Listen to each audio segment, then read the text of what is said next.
Welcome back, motherfuckers. This is T. It's been so long. Yeah, it's been so long. This should actually be right up with the Pennhurst. Yeah, the Pennhurst thing. So we were rushing through it a little bit to make time because we didn't want to go over the 20 minutes, and we missed one of the main reasons that we rated it as low as we did. So yes, the conga line. Right. Probably the biggest reason we rated it low, but also in a haunted house, right?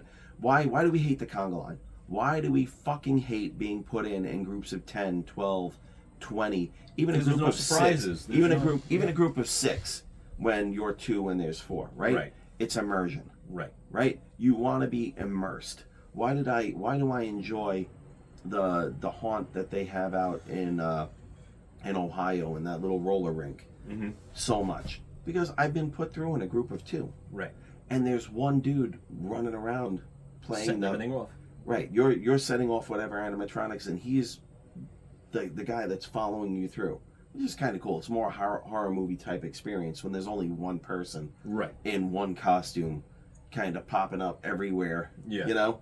Everywhere that you go, like the same monsters popping up everywhere. It gives you a much more horror movie kind of experience. But it's about immersion. Right. And being immersed and being able to be in the moment in that dark, hopefully scary, creepy environment where, you don't know what's going to happen. You don't know what's going to come out after you. You don't know when the next monster is going to pop out, or you're going to get your leg grabbed, or your shoulder tapped, or you're going to turn around and there's going to be something in your face. Right. Or, as some of the better haunts do, you're going to get something's going to happen on your right side, and you're going to look, and then when you turn to the left, boom, there's something else there, which is, like the old magic sleight of hand, distract you here, and then something else over here. Right. And that gives a lot of people a jump scare. Right. So the immersion in Pennhurst was lacking. Severely lacking because of the conga line, yes. But also because of every single corner had a security guard with a day-glow yellow vest right in the middle of the fucking way. Right. So they weren't hidden anywhere. They weren't hidden by exits. I mean, there probably were exits by them, but they weren't hidden. They were right out in plain day, plain clothes. It was like I was 10 again, and the guy was crossing guard and helping me across the fucking street from school. Actually, kind of what they looked like. That's what they looked like. They were in black with those yellow crossing yellow guard. day glow. So, those things. yellow vests, those high visibility with vests. the there you go. With the reflection. With the reflective, so any light that hit them is bouncing right off them. That was another thing. There was unless you are afraid of your own fucking shadow, there was no getting scared in that haunt, because there are way too many things that took you out of the experience. Saw a ton of them in the asylum proper. Yeah. Saw less, but still a bunch In the morgue. And even saw a bunch in the tunnels. Yeah. So not hidden in an alcove or a crevice where you're not going to see them. No, they were right there. Maybe when you walk by, you'd notice them. They're just out in the open, plain as day, just standing there, watching everybody go by. Right. And just completely ruin the immersion. So for any of you that don't understand why I went with a 7.5, and I mainly gave it a 7.5 because of the atmosphere, the set pieces, the costumes, the actors, and how well they were into it, and I'm sure he did as well with his 7.0. Right. The reason it went down to the 7.0 was that massive conga line and the crossing guards around every single fucking corner. And again, we get it. Now, there were plenty of opportunities for choke points in that haunt in several sections. There's no point having a choke point when you're throwing people through in groups of 20, and then the next group of 20 right after them, on your ass, and the next group of 20 right after them, right. and the next group of 20 right after them. It's nice that the line moved. It's nice that the line moved very quickly. Right. I get that you have a lot of people, but slow it down. Right. Even if you only give 10 seconds between groups. How many? 3? Go. 9, 8, 7. How many? Go. Right. Even if you did that, The line's going to be a little bit longer, but the experience is going to be better. Right. And I am not going to rate you based on your mismanagement. And that's all I can call it, is mismanagement. Right. You know, when I go in and I have a 20-second or a 30-second lead time, and one room in, I'm on top of somebody, that's not your fault. Right. That's their fault. Right. You know, when I'm nobody's in front of me and I'm in there and I'm moving at what I consider to be a moderate pace, not slow, not fast. Yep. And all of a sudden, 3 rooms in, I have somebody crawling up my asshole. Right. Because, you know, Usain Bolt wants to get through the fucking haunt faster than anybody else. That's not the haunt's That's fault. not your fault. Right. If you're lead timing 20, 30, 40 seconds, whatever it is, Right. and somebody's on top of me, that's their fault. Right. When you put us all in, Now and we're just your fault.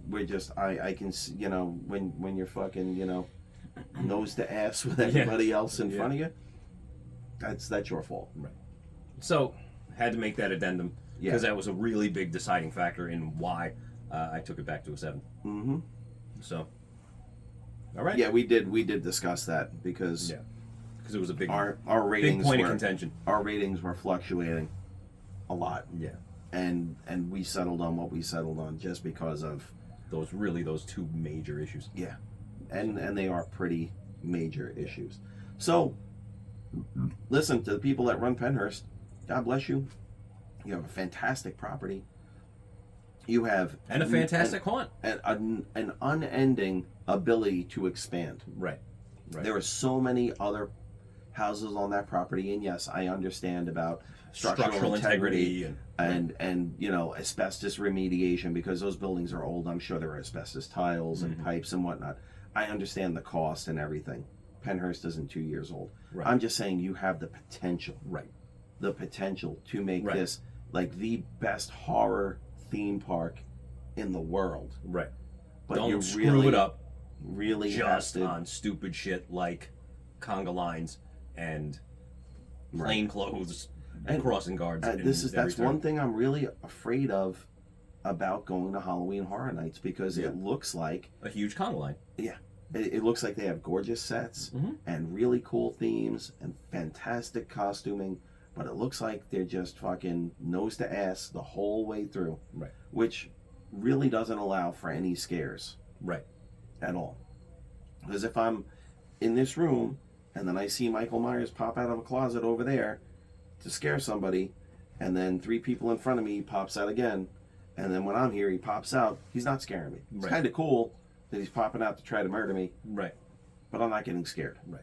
You know, that's really taken away from the idea. So do plan some point to get to Halloween Horror Nights. Yep.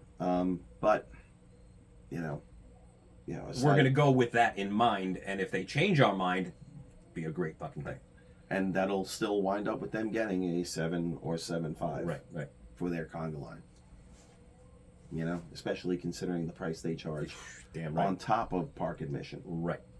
So anyway, right, that was that's the addendum we had to make, and take it for what it's worth, and hopefully you have a good time if you want to check it out. So yeah. See you next time. Really not much time left. You only have another day or 2. So this will hopefully be up by tonight, and tonight will be probably one of the last nights. Tomorrow They might do the blackout nights after Halloween. Or they might just do some stuff. There's maybe another week to go. Some folks will run it into November. But that's all. You know, Halloween is Monday. I don't know if they're open on Monday or not. Yeah, everybody's open on Halloween that I've seen. Nope. Really? Headless Horseman's not. Well, fuck let's give it a different. Fuck Headless Horseman.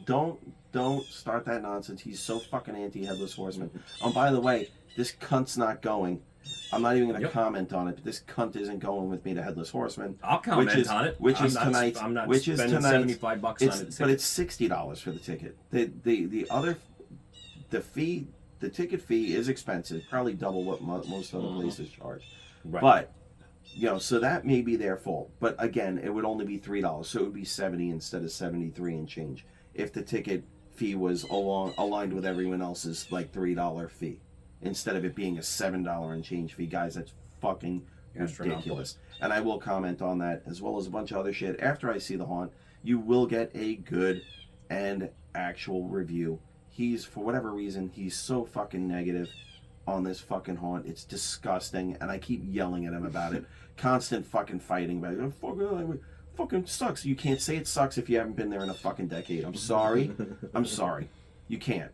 You can't look at a fucking piece of meat from across the room and go, oh, that steak tastes like shit. No, you didn't taste the steak. You can't tell me it tastes like shit. Get out of here. But you'll get a good review. Hopefully, I'm hoping, because I spent my money on it, That it will be awesome. And then I get to stick it up his ass that he didn't make it, and they were actually really fucking good. And they fixed problems that I've noticed in the past. But we'll see. Here's the hoping. Here's to hoping. Till next time, everybody. See ya.